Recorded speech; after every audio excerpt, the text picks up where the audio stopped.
Aloha! In this video, you will learn how to view the course roster in Workday.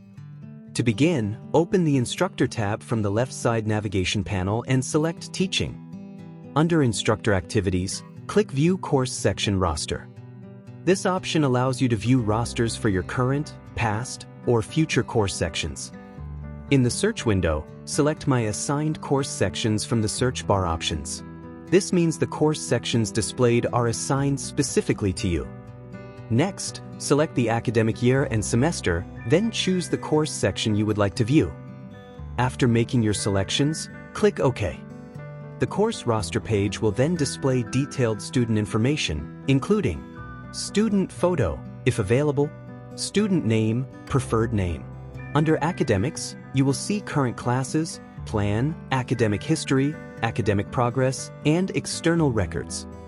To print the roster with student photos, click the PDF icon located in the top right corner of the page. That is how you view the course roster in Workday.